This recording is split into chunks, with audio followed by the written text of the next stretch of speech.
The next speaker really don't need introduction, and you saw the London forum. RPK said it will take about 1 hour to describe him, so I'm not going to do that also. So without much ado, I would like to invite Omila, the one and only Malik, Imtiaz.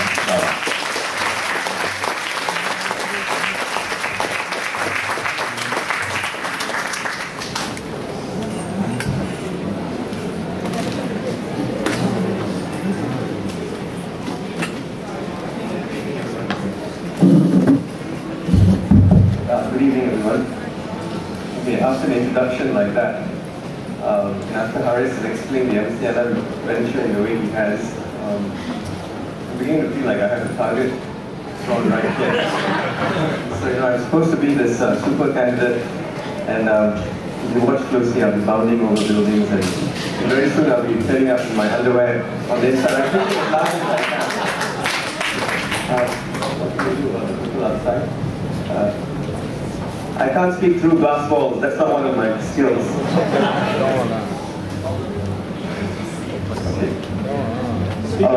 Speak louder, candidate. Okay. Now, I have about 15 minutes to get what I want to say across to you. So I'm going to approach this functionally, if I can. Still can?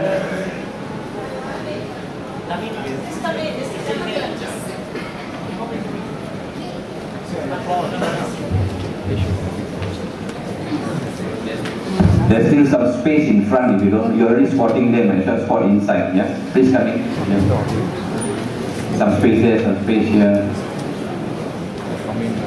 It's so nice the young ones getting up and going to do the spotting. Yeah.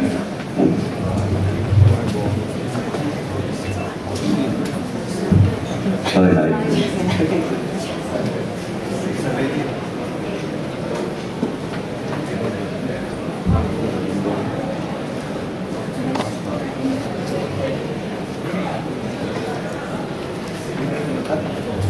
Okay, I'll start off by looking at the who, and by who I mean me, right, of this discussion. And before I do that, I think I just want to emphasize something here, that this initiative is not a new thing. So to those of you who might think that this is some sort of pressure tactic against any particular political party because of particular events that happened in the recent past, I think that's not right. The idea of independent candidates initiative actually started up in 2007. At least my discussion with Haris started out then, and it was even before the tsunami of 2008. At that point, we already thought there was a need for some sort of group of individuals who could look at themes in more focused manner than others could, because of the fact that they were not necessarily linked to political parties. Because I think in all of this, I'd like to make it very clear that I support a pro-reform agenda. Alright? I fully support it. I think my writing has made that very clear. And I echo some of the sentiments that Haris has expressed this morning, this evening, in that if you look at the way the political machinery is fashioned around the BN, that is what makes it almost impossible for the BN to reform itself, despite the efforts that it seems to be taking, at least publicly. But in saying that I'm in support of a pro-reform agenda here, and I want to start off on that footing, I need to underscore one thing. I am not name-calling, and I'm not laying blame at anyone's feet. What I'm doing here, and what I propose to do with this, is something that I think is required notwithstanding. Alright, so that's something I'd like to make very, very clear. Furthermore, I'd also like to make very clear that I am not a member of the MCLM, and I don't plan to be. Not for any reason other than I am already in civil society, and I have my own organization which I fully support. And I don't think there's a need for me to be an MCLM member. But I say that to make it very clear that the MCLM does not dictate to me. Alright, so I am not Raja Petra's foot soldier. I am not Haris Ibrahim's stooge. I am none of those things. Alright? I'm not taking instructions from him or from anyone else for that matter. And what I'm doing here is entirely on my own accord. for the reasons which I want to explain very briefly to you in the course of the next 10-15 minutes. All right? Okay, but why am I in this initiative? And let's make it very clear. The initiative is called the Barisan Rakyat Independent Candidate Initiative. What is this Barisan Rakyat? For those of you who recall 2007, Barisan Rakyat was set up in 2007. It actually it was a precursor, or rather it preceded the establishment of the Pakatan Rakyat. Right? So I'd like to think that the Pakatan Rakyat borrowed the name from the Barisan Rakyat. And at the launch of the Barisan Rakyat initiative, centered on the People's Declaration and the People's Voice, those two documents I had the privilege of assisting Haris and a few others in drafting. We had the opposition parties and one BN party supporting and endorsing the Barisan Rakyat initiative. Alright, so actually we predate the Pakatan Rakyat in terms of our movement. Okay. So, but having said all of that, the MCLM has put itself out there as an organization that's focusing on certain core themes. Those themes you can see on their website, and those themes are generally summarized as being relevant to us for being core themes in Malaysian society and for being core themes in civil political rights. Alright? So any discussion by anyone who is interested in reform must necessarily refer to these core themes. So the themes that MCLM is exploring are not in any way unique or extraordinary. I think what is possibly exceptional, if at all, is that out of all the NGOs, they are focusing on the broad themes, whereas most NGOs are thematic in the way we approach things.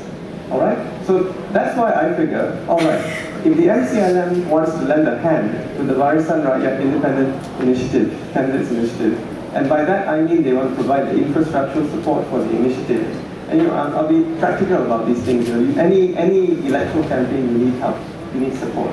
And if the MCLM is prepared to help with some of that, well and good.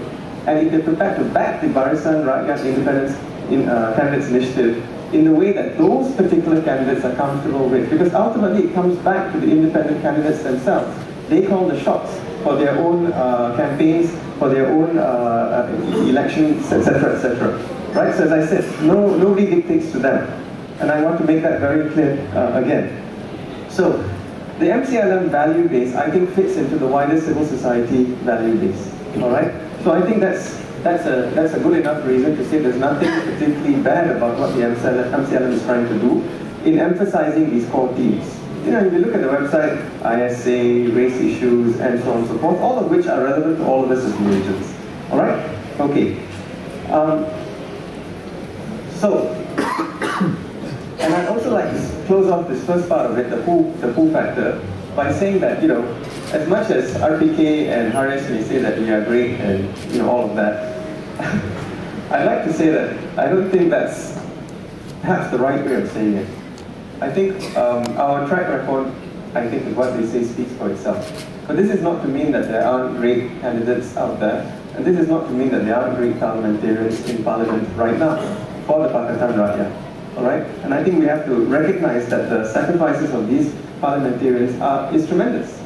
And there are some outstanding individuals in parliament even as we speak. And none of this is intended to undermine them in any way whatsoever. So let me move to the what aspect of this discussion. What is it that we're doing, or put a little bit more colloquially, what the hell are we trying to achieve with this? Alright? At least for me, as I said, there's no question of name calling. There's no question of laying blame for anything. But having said that, when I look at the discussion out there, and as we move towards the election, and it was quite obvious to me even in the last election, but you know, forces being what they were, we were swept away by the events. And you saw a lot of civil society throw its weight behind the Pakatan Rakyat. And I think the Pakatan is now asking, why should this year be any different? Right? Not to name call or not to lay blame. I'd like to just say that as far as I'm concerned, there seems to be a vacuum in public discussion on themes that are relevant to us as Malaysians. Alright? I hear a lot of name calling all the time. I hear accusations that they are evil, no, you are more evil, no, you are more evil, and so on and so forth. But very little traction on key themes. Right? Now, what we figure, or rather what I figure, is that this initiative gives us an opportunity to try and raise some awareness about those core concerns that are relevant to all of us, regardless of which side you sit. And as I said, any political party that says it is pro-reform should be supportive of an initiative which allows for greater discussion of core themes. And that is what I'm trying to do with this. Because when you think about it, what is being said out there about race issues, for example? Yeah, we hear that Ketuanan Rakyat on this side, we hear Ketuanan Melayu on this side.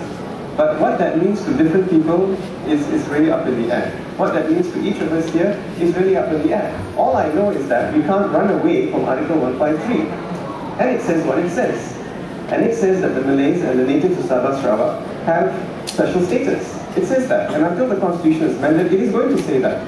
But at the same time, it says that the legitimate interests of the other communities cannot be ignored. I also know that. So when I hear Perkasa say Ketuanan Melayu, and when I hear Anwar say Ketuanan Rakyat, I figure yes, to some extent that's correct. But isn't there a centrist position we can take? Why is no one offering a solution to this discussion? Right? Now, I'm not saying I'm going to give you the solution. I'm not messianic. I'm not claiming to be. But I think that this initiative allows us to maybe propose some constructive solutions moving forward and approach it from a political platform, which I think gives us a lot more leeway in terms of ventilating our views. And I'm hoping that will trigger a reaction. I'm hoping that will trigger a response, a dynamic that sets in place further public discussion about these very, very important issues.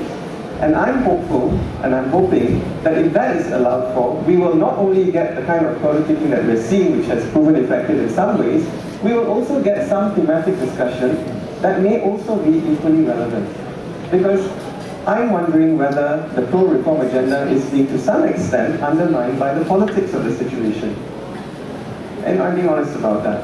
And I'm worried that if we ignore the fundamentals, the vote of discontent that swept through in March 2008 will not repeat itself. And then who's talking about pro-reform then? So in that way, my sense of it is that this movement allows us to put out there certain constructive solutions, available to anybody who wants to discuss them, available to all. Why us? Why not them? Well, the vacuum speaks for itself. It does. And the backgrounds that we have allow us to maybe do this a little bit more effectively and faster, in a way that maybe allows us to put it out there before the next election.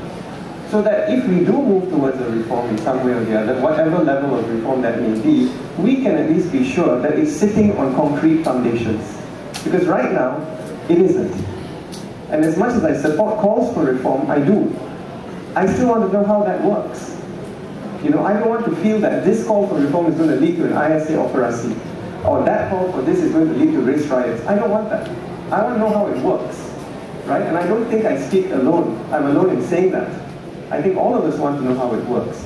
But if we say we will leave the political process to work itself out, then I think to some extent we are allowing ourselves to be held to ransom by the political process, right? And that's not what I think we should do.